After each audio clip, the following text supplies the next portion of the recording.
Judges, chapter 19. Read by Joe DeNoia, Chesterfield, New Jersey.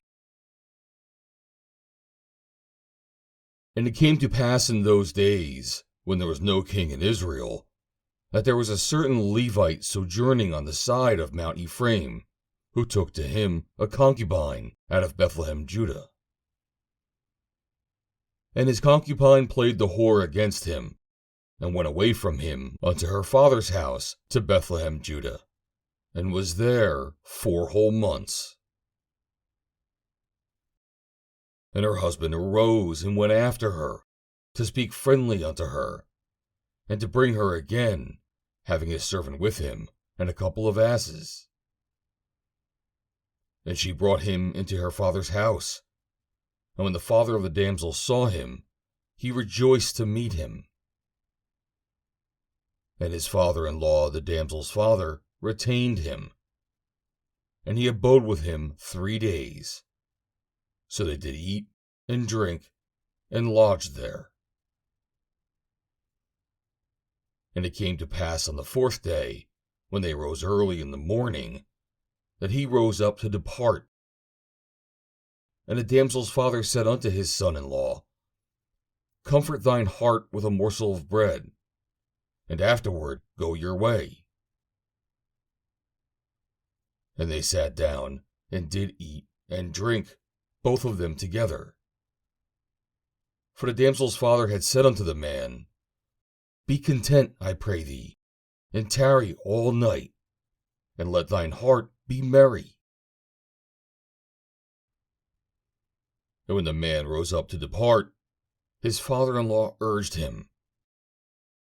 Therefore he lodged there again. And he arose early in the morning on the 5th day to depart. And the damsel's father said, Comfort thine heart, I pray thee. And they tarried until afternoon, and they did eat, both of them.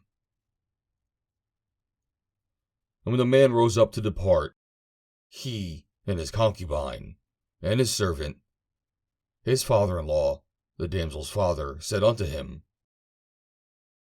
Behold, now the day draweth toward evening. I pray you tarry all night. Behold, the day groweth to an end. Lodge here, that thine heart may be merry. And tomorrow get you early on your way, that thou mayest go home. But the man would not tarry that night, but he rose up and departed, and came over against Jebus, which is Jerusalem. And there were with him 2 asses saddled. His concubine also was with him. And when they were by Jebus, the day was far spent, and the servant said unto his master, Come, I pray thee, and let us turn into this city of the Jebusites, and lodge in it.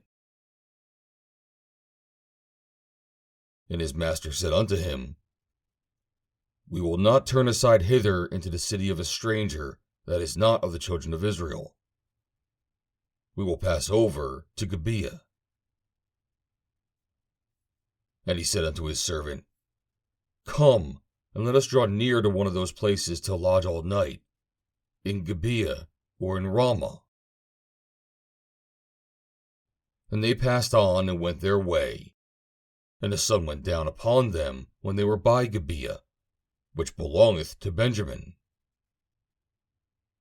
And they turned aside thither to go in and to lodge in Gibeah. And when he went in, he sat down in the street of the city, for there was no man that took them into his house to lodging.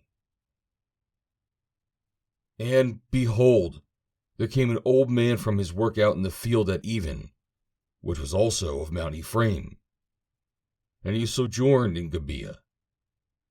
But the men of the place were Benjamites. And when he had lifted up his eyes, he saw a wayfaring man in the street of the city. And the old man said, Whither goest thou? And whence comest thou? And he said unto him, We are passing from Bethlehemjudah toward the side of Mount Ephraim. From thence am I, and I went to Bethlehemjudah, but I am now going to the house of the Lord, and there is no man that receiveth me to house. Yet there is both straw and provender for our asses, and there is bread and wine also for me, and for thy handmaid, and for the young man which is thy servants. There is no want of anything. And the old man said, Peace be with thee. Howsoever, let all thy wants lie upon me, only lodge not in the street. So he brought him into his house, and gave provender unto the asses, and they washed their feet, and did eat and drink. Now as they were making their hearts merry, behold, the men of the city, certain sons of Belial, beset the house round about, and beat at the door, and spake to the master of the house, the old man, saying, Bring forth the man that came into thine house, that we may know him. And the man, the master of the house, went out unto them, and said unto them, Nay, my brethren, nay, I pray you, do not so wickedly. Seeing that this man is come into mine house, do not this folly. Behold, here is my daughter a maiden, and his concubine.